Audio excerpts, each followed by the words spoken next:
Good afternoon, friends.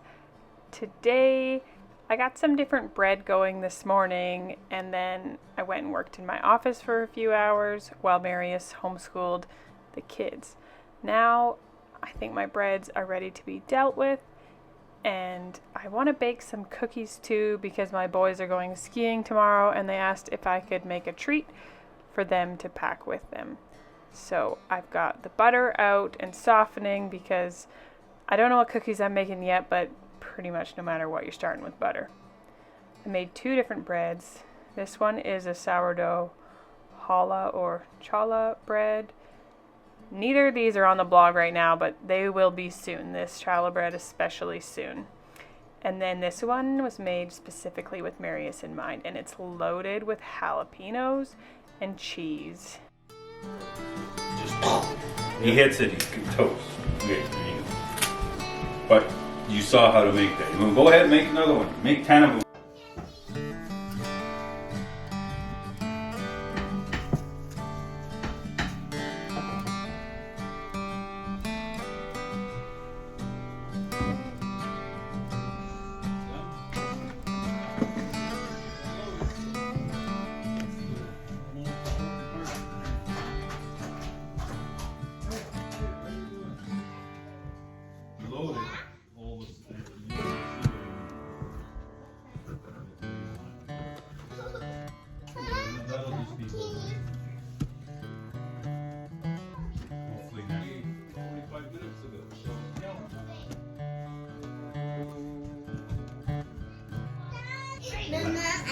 Like that.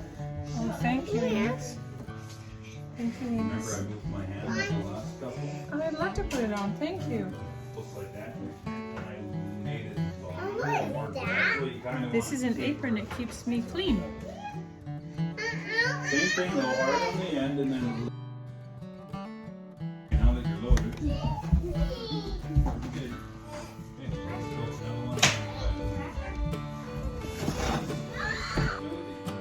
There it is, right there. Go finish it and you can have a cookie.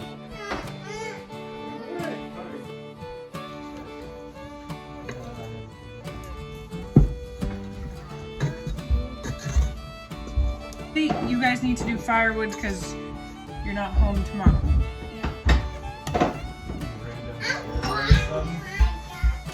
Where's your cup? I need to wash it. No, you gotta bring it here so we can wash it.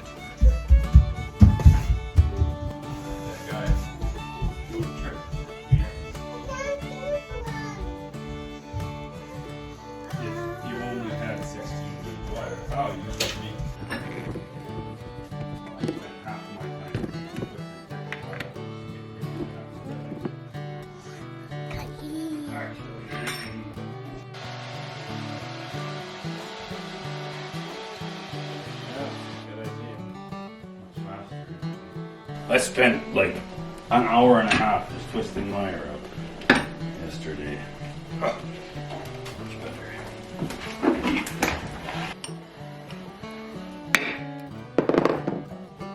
Pays to know people.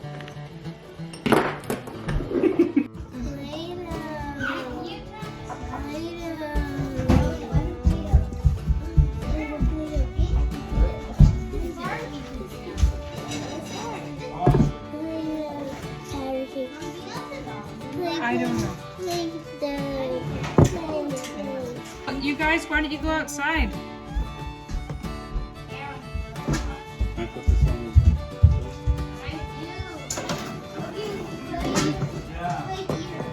No, I'm out of here. Counter. Yeah, I could use a good walk.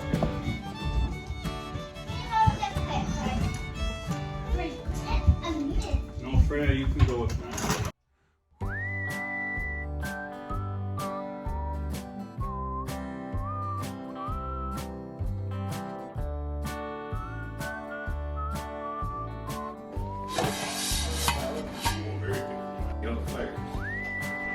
Hold it up like we're gonna hang it. Don't teardrop it. See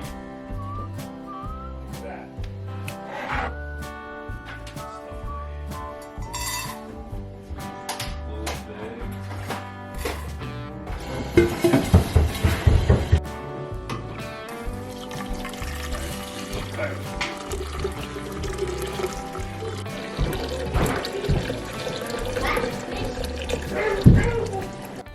I decided to make 5-ingredient egg-free cookie bars, which are on venisonforknitter.com. They're so simple to make, and they're so delicious, and they work really well with fresh ground wheat too. Yeah. Over here. No, come closer.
I had planned to putter about in the kitchen all afternoon, but since the kids went out for a long walk, I decided I really needed to go back to my desk for a bit while it was quiet in the house, so I made myself a nice cup of Earl Grey that I'd had steeping and went to pound away at my desk for a bit.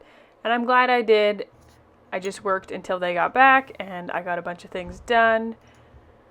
It's finding pockets of time when you're a work from home mom that can be challenging, but also at the same time knowing that some days are just not for business work and stepping away from that, finding that balance and boundaries. I don't think anybody has ever arrived on that. When the kids got back, I added a little bit more tea just to warm up what I had left. This is what I often do to warm up my drink. And then Marius had osso buco with beef shanks from a steer we raised a couple of years ago. I found them in the freezer, pulled them out to thaw, and he decided that he was going to make them. So they were slow cooking, but I need the oven and I need the oven hotter. So I popped them up on top. And wow, I wish you could smell this, friends. This smells amazing. And it was so good at dinner time. He's got carrots and other things in there. A quick peek at my bread shows that my tea towel dried and stuck.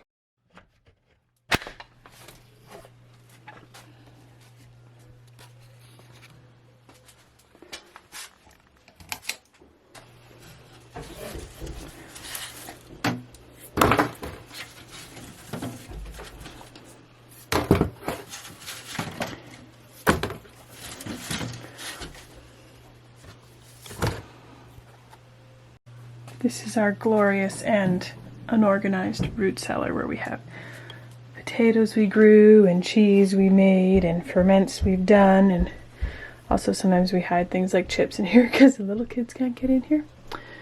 This is the kids' ginger beer and fermented honey and vegetables and cheese, and there's even some dried hides up here. That's just a hide, it's not an actual animal.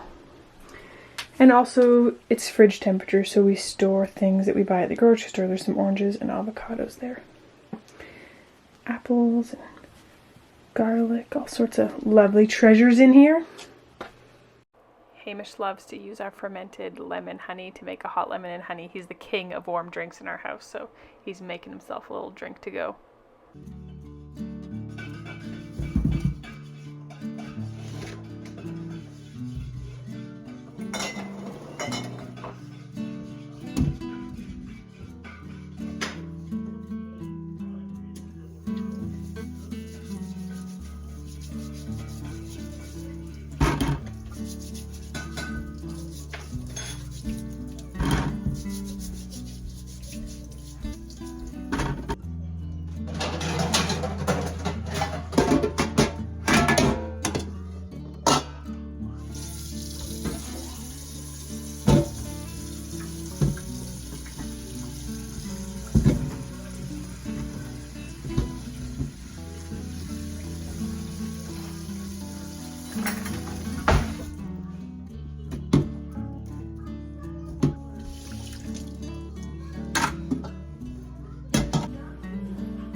I wanted to show you this trick if you have bread that dries out, because my tea towel dried out and I forgot about it because sourdough rises for a while.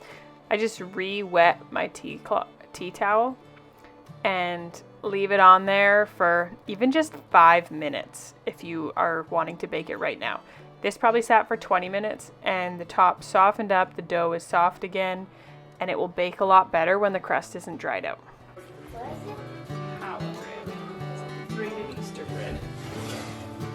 Oh, there's chocolate in it. I can put chocolate on top.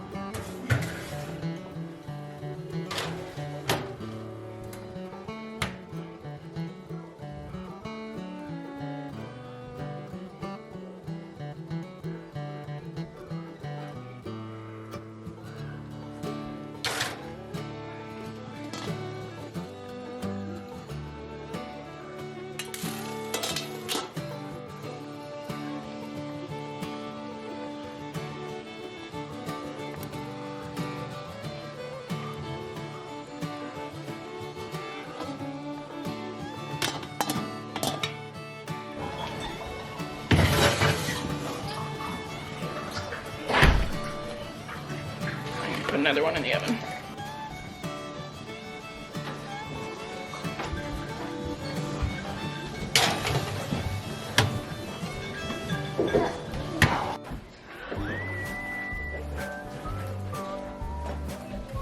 What about tidy up are you doing? I'm going to answer quick.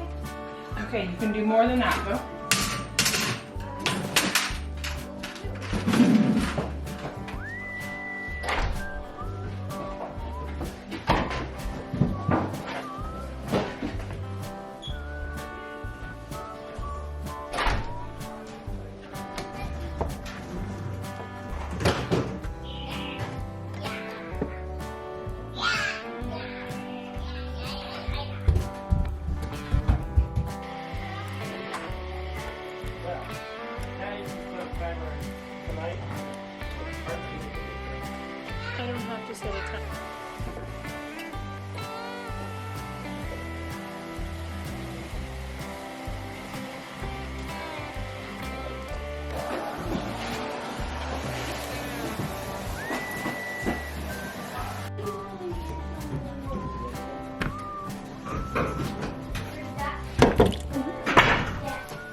Those are Mmm. They look good. Either down, I can taste them muffin cups. And what's this from? It's spicy cheese. Really? You're doing good now. Cut squares.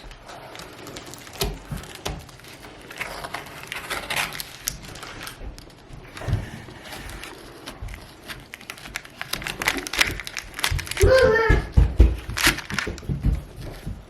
can we have one? They're pretty big cookies there, kid. Wait, look at the braid.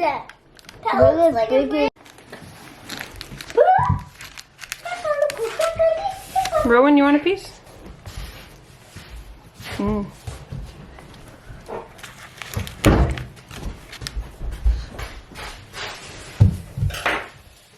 So it's dinner time here, and it doesn't look like anything spectacular, but friends, this was out of this world. Tender, flavorful, delicious, and he's gonna make it with just like a pot roast sometime too. It doesn't need to be made with shanks, I don't think. It's from a Hank Shaw cookbook that he uses a lot. So those potatoes, after they were boiled, smashed, some sort of butter, oil, fat, and salt, whatever spices you want, they get put in the oven to bake, and they become really crispy, and they are a favorite of ours, especially if you have something like the ossobuco that has lots of juices to soak it up. And then we had fermented green beans. We ate all of these. These are from our garden. They're still raw, and they're full of really good probiotics. Welcome to the next day. I covered the cookie bars with a beeswax wrap before bed, but then I decided I wanted them all chopped up and put in a container. So it's lunchtime, but I'm also puttering away on that. And some of the challah bread I went ahead and made into grilled cheese sandwiches, which was an excellent decision. For the kids, I just used an Alpine cheese, which you can learn to make that yourself in my free cheese making course, Clabber Without the BS. You can make it with thermophilic culture if you're not into using natural cultures like Clabber. But then my grilled cheese, and I think Freya ate these too, we got them a little fancier because we can. I put pesto on the inside on one of them, which is so good, and then salami. We keep salami in the fridge for last minute sandwiches. It just lasts forever, right? So last minute sandwiches, or we're having people over and we end up with more people than we thought, then we can add salami to the cheese and bread we're serving with the soup. And we really enjoyed this for lunch. Thanks for watching this video, friends. I'm so glad you took the time out of your day. We really are honored and tickled pink that you choose to use your time and resources to support our family, because when you watch us, you're giving our channel a boost. The ads are how people get paid from YouTube. When you watch it, it shows other people that it's a fun thing to watch as well, and then it shows YouTube that, hey, we should show this to more people. All the bread I just bagged up before bed last night, but then I decided, since I already was slicing bread, I was going to pull out the jalapeno cheddar bread and slice it up so that it was easy for Marius to just grab a slice. And I think I'm actually going to throw it in the freezer because it'll stay fresher there. And he can just throw it in the freezer. Sorry, he can throw it in the toaster straight from the freezer. From the French bread loaf, which I have plans to make garlic bread with. It ended up in the freezer, but not before Marius ate a pile of pieces with cream cheese. Pieces of bread, not peaches. Pieces of bread. And he said it was wildly delicious. So I think I'm going to have to share this recipe soon.